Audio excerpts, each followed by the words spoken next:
ভুল হয়ে গেছে, তোমাদের জন্য একটা সারপ্রাইজ আছে। আসল কথা যেটা আছে, মেন কথা যেটার জন্য এই ব্লগটা বা এই ভিডিওটা বানানো, সেটা হলো কি 1 2 3। তো প্রথমেই বলি, আজকে এটা কোনো ব্লগ না, আজকে একটা খুবই ইম্পর্টেন্ট। আর যেহেতু এই জায়গাটা থেকেই আমি ওই ডিসিশনটা নিয়েছিলাম, তাই আমি চেয়েছিলাম যে আবার এই জায়গাটা থেকেই আমি সেই ডিসিশনটা আবার ফিরিয়ে নিই। তো প্রথম থেকে শুরু করি জিনিসটা। কয়েকদিন আগে, প্রায় 10-12 দিন আগে, আমি একটা ব্লগে, আমি একটা ভিডিওতে বলেছিলাম যে আমি আজকের পর থেকে আর ক্যামেরাম্যানকে আমার ব্লগে দেখাবো না। মানে ক্যামেরাম্যান আমার সঙ্গেই থাকবে, আমার ক্যামেরার পিছনে থাকবে, তো ক্যামেরাম্যানকে আমি দেখাবো না। এরকম আমি একটা ডিসিশন নিয়েছিলাম। মানে অনেকে আমাকে অনেক রকম কথা বলেছিল, যেটা আমার খুব মনে লেগেছিল, যে এটা এরকম বলছে এই জন্য আমার জন্য ক্যামেরাম্যানকে কথা শুনতে হচ্ছে, ক্যামেরাম্যানের জন্য আমাকে শুনতে হচ্ছে। সেই হিসেবে আমার মনে হয়েছিল যে তাহলে মনে হয় ক্যামেরাম্যানকে যদি না দেখায় তাহলে হয়তো সবটা ঠিক থাকবে, হয়তো তাহলে সবার মনের ইচ্ছাটা পূরণ হবে। কিন্তু আমি বলছিলাম, আমি তো জানতামই না যে তোমরা ক্যামেরাম্যানকে মানে এতটাও চাও। আমি কিছু কিছু কমেন্ট আমি রেখেছি, আর আমার বলতে গেলে আমার চোখ খুলে গেছে একটা কমেন্ট দেখে, যেটা দেখে সত্যি আমার মনে হয়েছে যে হ্যাঁ, হয়তো আমি কোথাও গিয়ে একটু ভুল করেছি। মানে আমার এটা মনে হলো ওই কমেন্টটা দেখে। যাই হোক, সেটা আমি লাস্টে কমেন্টে পড়ছি। শ্রেয়া রয় বলে একজন লিখেছে, একটা মানুষ তোমার শুরু থেকে পাশে ছিল, আছে, মানে শুধু ছিল না, এখনো আছে, বাট এখন তুমি তাকে এইভাবে ছেড়ে দিয়ে কি ঠিক করলে? না, এটা আমি হয়তো একদমই ঠিক করিনি, কিন্তু কি বলতো, আমি ভেবেছিলাম ওইটাই হয়তো সবার জন্য ভালো হবে। তারপর অফুরন্ত ইচ্ছে আমাকে লিখেছে, কমেন্ট করেছে যে আশেপাশে মানুষ কে কি বললো বা কে কি ভাববে সেটা না দেখাই ভালো, কারণ একবেলা না খেলে কেউ তখন জিজ্ঞেস করার মতো থাকে না। এটা একদমই সত্যি কথা। অনেকদিন আগে আমি যেহেতু কিউনে ব্লগটা বানিয়েছিলাম, তো সেখানে বলেছিলাম আজ থেকে যখন 5 বছর আগে যখন কোভিড চলছিল, যখন আমি ব্লগ বানাতাম না, আমার আব্বুর তখন গাড়ি ঘোড়া সব বন্ধ হয়ে গেছিল, তো তখন তো কিছুই ছিল না। তখন আমরা যখন একবেলা খেতে পাইনি, তখন কি কেউ এসে আমাকে খাবার দুটো দিয়ে গেছে বা আমাকে এসে জিজ্ঞেস করেছিল? সেই সময় কেউই জিজ্ঞেস করেনি, কেউ পাশে থাকেনি। আর তার উপর যেটা হয়েছিল সেটা তো সবাইকে আগেই বলেছি, যে আমার দাদুর করোনা হয়েছিল, কোভিড। তো সেখানে আমার দাদুর খুবই সিরিয়াস অবস্থা ছিল, অক্সিজেন পাওয়া যাচ্ছিল না। টাকা যে কি কষ্ট, মানে টাকা না থাকলে যে আসলে জিনিসটা কি হয়, সেটা আমি সেই দিনে বুঝেছিলাম। যাই হোক, এটাই সত্যি কথা যে আজ মানে খেতে না পাই, কেউ এসে বলবে না যে হ্যাঁ চলো দুটি খাবার দিয়ে আসি। কিন্তু সাহায্য বা পাশে দাঁড়ানোর মতো কেউই থাকে না, কিন্তু পিছনে বলার মতো মানুষ অনেকেই থাকে। তো তুমি একদমই ঠিক বলেছো। এখনো কমেন্ট আছে, দিদি এটা কিন্তু ঠিক হলো না, দিদি ভাই এটা কিন্তু তুমি ঠিক করলে না, সানিয়া আপু এটা ঠিক করলে না, সানিয়া আপু ওটা ঠিক করলো না। এত কমেন্ট, তোমরা দেখো যে কত কমেন্ট। আসল কথা যেটা আছে, মেন কথা যেটার জন্য এই ব্লগটা বা এই ভিডিওটা বানানো, সেটা হলো কি, সেটা হলো কি, যেটার কারণে এই আসল জিনিসটা, মেন ব্লগটা করা বা ভিডিওটা করা, সেটা হলো, আসল ব্যাপারটা হলো তোমাদের জন্য একটা সারপ্রাইজ আছে। তো চলো সারপ্রাইজটা দিয়ে দিই। 1 2। সেটার আগে আমি আরেকটা, যেটা মেন কমেন্ট, যেটা আমি বলেছি না আমার মনে লেগেছে যে কমেন্টটা, সেটা আমি তোমাদেরকে বলে দিই। এটার জন্যই কিন্তু আমি বলতে গেলে আমি ডিসিশনটা ক্লিয়ার ভাবে নিতে পারলাম। নাসিমা মন্ডল আমাকে কমেন্টও করেছে যে তুমি বলছো মানুষ তোমাকে পছন্দ করে না বাইক চালানোর জন্য। মানে গ্রামের মেয়ে, বুঝতে পারছো, গ্রামের মেয়ে বাইক চালাবে এটা কেউ মানে ভালো চোখে দেখে না, মেয়েরা বাইক চালাবে এটাই ভালো চোখে দেখে না। এই ভিডিওটাতে কমেন্ট করেছিল যে তুমি বলছো মানুষ তোমাকে পছন্দ করে না বাইক চালানোর জন্য, তাই বলে কি তুমি বাইক চালানো ছেড়ে দেবে? আমাকে যখন মানুষ বলছে এই মেয়েটা বাইক চালিয়ে বেড়ায়, কি বাজে, এই জঘন্য হেন তেন, আমি তো ওই বাইক চালানো ছাড়ছি না। এটা তো সত্যি কথা, কই আমি তো ছাড়ছি না, কই আমি বলছি না তো না আমি আমার এমডি বাইকটা আমি চালাবো না বা আমি করবো না। কিন্তু যখন মানুষ আমাকে এটা বললো যে ক্যামেরাম্যানকে নিয়ে তুমি দেখিয়ে ভিউজ কামাচ্ছ, ক্যামেরাম্যানকে নিয়ে এই করছো, তখন গিয়ে আমি কিন্তু বললাম যে ঠিক আছে তাহলে ক্যামেরাম্যানকে আমি বাদ দিয়ে দেবো।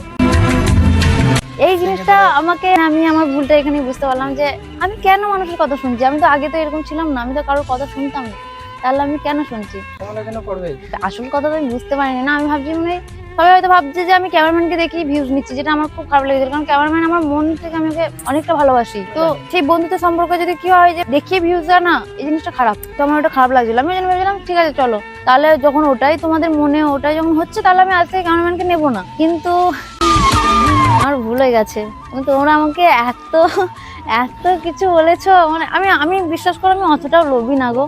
যে বলেছো না যে মানুষ মানে যখন আমার যখন কিছুই ছিলাম না, হ্যাঁ যখন কিছুই ছিলাম না, তখন ক্যামেরাম্যান তোমার খুব ভালো বন্ধু ছিল, তখন ক্যামেরাম্যানকে ব্লগে দেখাতে। এখন যখন তোমার একটু ফলোয়ার্স হয়ে গেছে, তুমি ক্যামেরাম্যানকে এখন বাদ দিতে চাইছো, সরাতে চাইছো। আমি শুধু একটা কথা মন থেকে আজকে বলতে চাই, আমি কখনো ওরকম ভাবে বিচার করি না বন্ধুত্ব, ওরা বলবে। কারণ আজ থেকে আমি আগে যেমন ছিলাম, এখনো কি পার্থক্য কিছু আছে? আগে যেমন ছিলাম আমার তো মানে এখন বেশি ক্লোজ হয়েছে। আগে তো যদি বা এরকম অতটাও মানে না হতো না। এখন যখনই কাজের মধ্যে একটু ফাঁক পেয়ে যাই, ভাই চ তাহলে ঘুরতে যাই। যেমন আজকে কালকে ঘুরেছি, আজকে ঘুরেছি। এটা কি, এটা চেঞ্জের ব্যাপার না, মানে ওরকম কিছু ব্যাপার না। হ্যাঁ, হয়তো কিছু কথা আমার খারাপ লেগেছিল, সেই কারণে আমি ক্যামেরাম্যানকে দেখাচ্ছিলাম না। তো আশা করছি তোমরা তোমাদের উত্তর পেয়ে গেছো যে আমি ক্যামেরাম্যানকে কেন ব্লগে দেখাচ্ছি না। তো এই কারণে, এই সব কারণের জন্য আমি ব্লগে দেখাচ্ছি না। যে অনেকজনই বলছিল যে ভিউজের জন্য দেখাচ্ছি, হেন তেন এরকম। হ্যাঁ, ভিউজ হবে না। তারপর আর একটা ইম্পর্টেন্ট কথা যেটা সবাই বলছে, সেটা আমি আলাদাভাবে তোমাদেরকে বলবো। এবার কি, এবার আসল জিনিসটা বলা যাক। তোমাদের আবদারে ফাইনালি তোমাদের জন্য একটা সারপ্রাইজ। এত এত এত বেশি কমেন্ট, যেটা আমি বাধ্য হয়েছি, মানে আমার ডিসিশন থেকে আমাকে বেরিয়ে আসতে হয়েছে। 1 2 3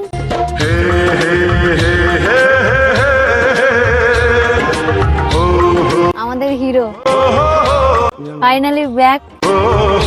ওয়েলকাম আমাদের গ্রুপে। তোমাদের এত আবদার যে ক্যামেরাম্যানকে দেখাতেই হবে, ব্লগে দেখাতেই হবে, মানে আমি আর কি বলবো বুঝতে পারছিলাম না। ভাবলাম যে না, যার যা ইচ্ছা বলুক, তুই আমার ব্লগে সবসময়ের জন্যই থাকবি। আমার শুরু থেকে শেষ পর্যন্ত যেহেতু ওই, মানে প্রথম থেকে যেহেতু ওই ছিল, তো আমার একদমই উচিত হয়নি যে ওকে ব্লগ থেকে বাদ দেওয়াটা। তার জন্য আমি তোর কাছেও কান ধরে নিচ্ছি আর তোমাদের কাছেও কান ধরে নিচ্ছি অনেকটা। না, কেননা ধর ব্যাপারটা তুই তো জানিস, ব্যাপারটা সবই তুই জানিস। যেটা তুমি ডিসিশন নেবে ঠিকই নেবে আশা করি। আর জোরে বল, ব্লগে তোকে নিয়েছি আমি। হ্যাঁ, নিয়েছি তো, একটু অন্তত জোরে কথা বলবি। না, কি করবো বলতে, কি করি বলতে, কি করলে ওর গলাটা বাড়বে?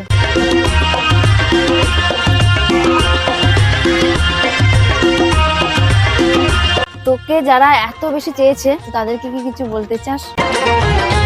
বলতে চাই না, কারণ আমি জানতাম যে এটুকু মনে হচ্ছিল যে যদি আমাকে কেউ ভালোবেসে থাকে তাহলে হয়তো চাইবে যে আমি ব্লগে আসি। সেই জন্যই তখন আমি, আর তুমি যেটা বলেছিলে তারপরে আর কিছু বলিনি। কারণ তোর ইচ্ছা ছিল যে হ্যাঁ, আসলে বটে যেটা আর কি ওরা বোঝাতে চেয়েছে যে হ্যাঁ আমি নাকি তোকে জোর করে বাদ দিয়ে দিয়েছি, তার মানে ওটাই বটে, আমি তোকে জোর করে বাদ দিয়ে দিয়েছিলাম। না, কেন তুই তো বলতে চাইছিস যে বাবা একদম হিরোর মতো এন্ট্রি। খারাপ লাগেনি তো? আমি বললাম এটা তুই খোল, বলেছি আমি তোকে খোল। সত্যি একটা কথা যে ওর মতো ইনোসেন্ট একটা ছেলে হয় না, যেটা আমি সব ব্লগে বলি। খুব অন্যায় করেছিলাম। তো আজকে তোমাদেরকে আমি আবারও কথা দিচ্ছি, যদি খুব বাড়াবাড়ি কিছু না হয়, যদি ওর সঙ্গে আমার মানে সম্পর্কটা এরকমই থাকে, মানে যেমনটা এখন আছে, তাহলে ও আমার ব্লগে থাকবে। আর যদি হয়তো কোনো কারণে, ধরো 1% কোনো কারণে, ধরো কিছু একটা হলো, বড় কিছু বা কোনো কিছু ঝামেলা, কোনো কিছু হলো, তখন গিয়ে ধরো কিছু করার নেই না, তখন আমি দেখা যাবে, তখন যাবে দেখা যাবে। সানিয়া এমনিতে কিছু দোষ করতে পারে না, কেন কি বন্ধুত্ব ভাঙার প্রশ্নই ওঠে না। কেন কি আমাকে একজন, ওর একটা বন্ধু আজে বাজে সানিয়ার জন্য বলেছিল, তখন আমি অতটা ফ্রেন্ডশিপ আমাদের সবার এত ভালো ছিল না। তো সানিয়া তখন আমাকে বলছিল যে তোকে খারাপ বলেছে, আমি তার নামও জানতে চাই না, যে তার হয়তো কিছু ভালো হচ্ছে সেটা বলে আমার জন্য। সানিয়া চাই না যে বন্ধুত্ব নষ্ট করতে, ও নামও শুনতে চায় না। আর ও যেরকম ভাবে চলে, আমার মনে হয় যে যারা ওকে মানে হেটার্স বা যারা যাই আছে, আশা করি মানে থাকবে না। এরকম করে কি করে হেটার্স থাকবে যদি কেউ? মানে আমার একটা কথা, খালি যারা আমার হেটার্স, আমি তাদের কাছে গিয়ে বলতে গেলে এরকম কেউ করেন কিনা, আমি তাদেরকে গিয়ে এরকম করে বলি কি করলে আমি তোমাদের কাছে ভালো হতে পারবো বলো? কি এমন করবো যেটা ভালো হওয়া যায়? একটা কথা বারবার বলে যে কেউ যদি খারাপ বলে, তাহলে সানিয়া বলে যে 10টা মানুষের কাছে আমি ভালো হতে পারবো না, কিন্তু যদি ওই 10টার মধ্যে 2টো মানুষ আমাকে ভালো দিকটা দেখে, তাহলে অবশ্যই সেটা আমার কাছে অনেক ইম্পর্টেন্ট। কি ব্যাপার, আজকে এত ভালো ভালো কথা বলছিস আমার জন্য? সেটাই তো, অনেক কথা বলছি না, এগুলো মানে ওকে আমি আগের দিন বলছি যে শোন না, তোর জন্য একটা ভালো খবর আছে। বলছে কি ভালো খবর? হ্যাঁ, ও অন্য কিছু ভেবেছিল হয়তো, আমি জানি না। এত বেশি খুশি হয়েছিল। আমি বলছি কালকে এই যে টাইমটা এখন বলেছিলাম 3টের সময় দেখা কর, জন্য একটা ভালো খবর আছে। কিন্তু আমি ওকে বলিনি যে, আসলে আমি হিন্ট দিয়েছিলাম যে হ্যাঁ এরকম, ভাবেনি যে এত তাড়াতাড়ি আবার ফিরে আসবে। আমি তো ভেবেছিলাম যে ওকে আর দেখাবো না। মানে আমার মনে একটা খারাপ লেগেছিল, আমাকে বলছে নাকি তোকে দেখি আমি ভিউজ নিচ্ছি, তোকে নিয়ে আমি আর কি খেলা করছি।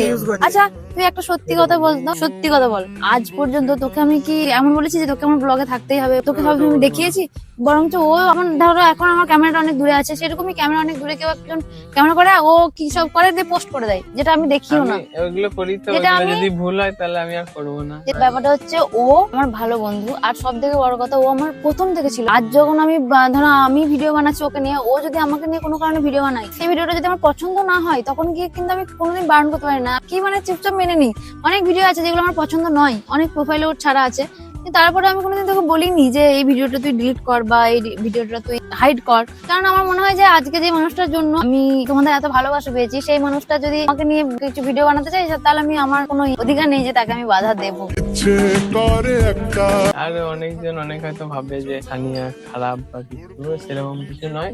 না সানিয়া না কিন্তু না, আর সানিয়া খারাপ, আমাকে ক্ষমা করে দাও, আমি এখনো বলছি, আর তুইও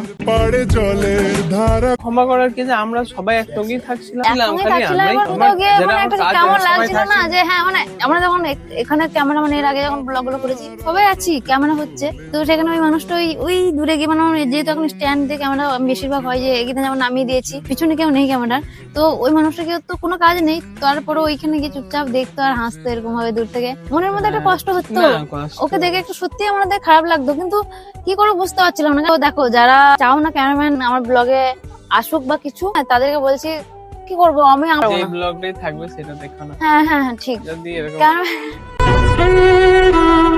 ক্যামেরাম্যান, তাহলে যারা ক্যামেরাম্যানকে পছন্দ করে না বা কিছু, ক্যামেরাম্যান যে ব্লগে থাকবে না, তুমি ইয়ে থাকবে, সেই ব্লগটা দেখো না। কারণ কি করবো বলো, আমি তো আমার বন্ধুকে তো আর এরকমভাবে আড়াল করতে পারি না, না, কারণ আমারও খারাপ লাগছিল অনেকটা, যেখানে আমার সব বন্ধু আছে ও থাকবে না, এটা হতে পারে না।